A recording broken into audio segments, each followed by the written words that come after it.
Good day, I am Angelo G. Calurina. And I am Jefferson G. Calderon, and we are from Bachelor of Science in Criminology, Block 8.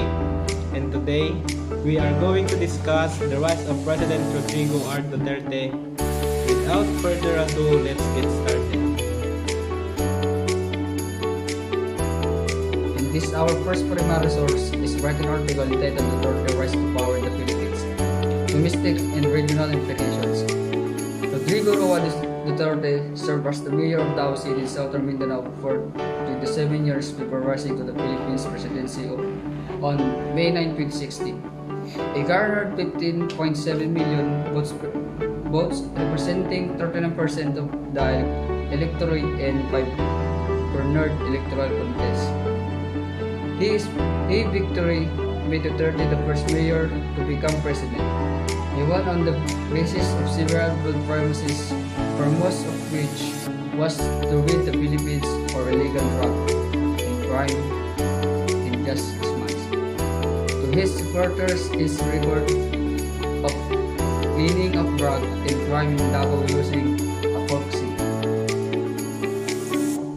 No nonsense leadership called for the country of 104 million peoples. Apart from the anti-drug and corruption drive, Duterte promised to shift government to a federal system, rebalance Philippines development toward Mindanao and the fourth, solve the traffic problem in the Metro Manila, and forge peace agreement with both communist and Muslim rebel groups. He also wanted a more independent foreign posture, standing from the US and opening new doors of relations with China. And our second primary source is editorial cartoon or caricature. President Rodrigo Roa Duterte arrived in Japan as the Philippines' head of state. Though he emulated that of a full-fledged emperor, the 1947 Japanese Constitution defines an emperor as the symbol of a state and of the unity of the people. The same can be said about our president and with how President Duterte carried himself in his 200 persons, and how he effectively ran the Philippines while in a foreign country. President Duterte masterfully showed us how he has the Philippines on his fingertips. In the third primary source, as in the bill. Populist, protector, punisher, and problematic. Those are just a few of the words that have been used to describe Rodrigo Duterte, the 16th president of the Philippines. His straight-talking, no-nonsense style of leadership has made him a hero to many in the Philippines. If I think you should die, you will die. I'd be happy to slaughter you. But his brutal, authoritarian approach to politics and law enforcement have raised serious human rights concerns, as well as threatened the delicate balance of alliances in the region. So, how did Rodrigo Duterte rise to power? Born in 1945 in the southern Philippines, some say Rodrigo Duterte was destined for office from the start. And here are secondary source first in a news writing by Nicole Coranto, entitled Dictators and Autocrats. Seek reign power across global politics 2021.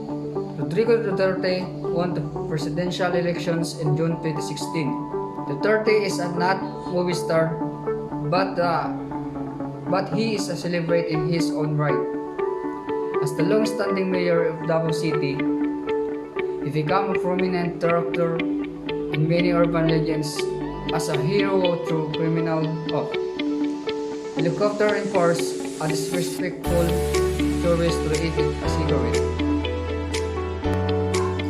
Second, this is a news read by Ismael Yanoha titled Duterte, the controversial strongman of the Philippines. Rodrigo Duterte was elected president of the Philippines in 2016 by a landslide win on the back of hardline promises to tackle crime and corruption. He has since attracted intense controversy for a bloody drug war and a string of controversial remarks deemed offensive or sexist by many observers. He has also been criticized by the international community and rights groups that say his policies amount to human rights abuses. In international condemnation, he remains hugely popular in the Philippines. The last secondary source is pardoned by Terrace Reyes, entitled Making Sense of Why Filipinos Fear Duterte War on Drug but Approve of Him So Highly. Ramon Casipe, Executive Director of the Institute for Political and Electoral Reform, explained this inconsistency in people's view. The fear of the people, as I interpret the survey, is not about rejection of killing but rather the fear in innocent people and more drug users may be killed, while people generally felt the crackdown has reduced the drug problem in this community. Their opinion shaped when I came to personal questions involving themselves for people they know.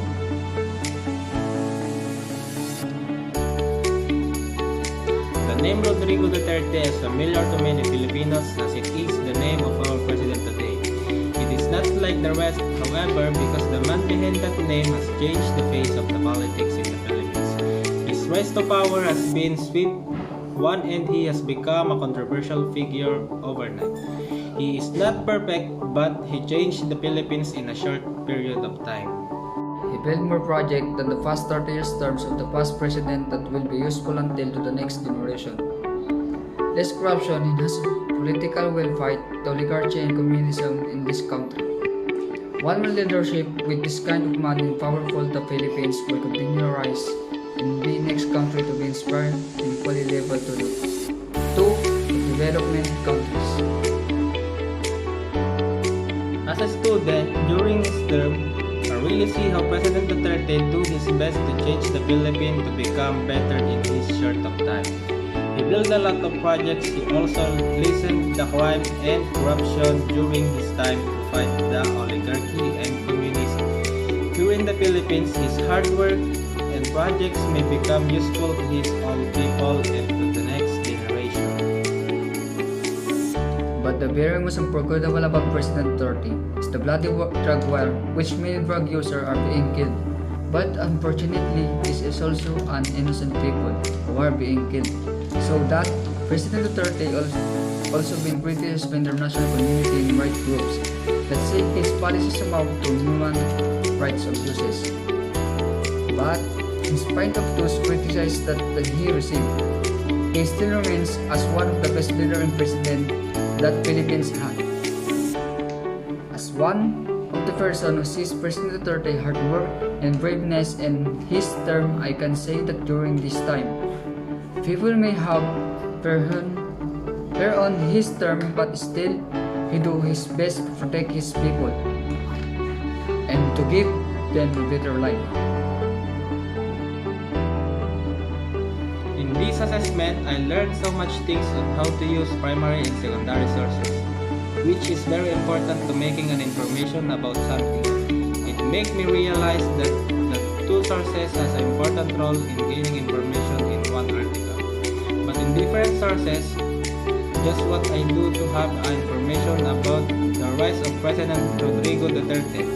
To these sources, I learned on how to make a good and authentic assessment. In this assessment, we learn and realize that the Duterte administration is good at taking people out of poverty. Also, it's not important what to see, but what you do.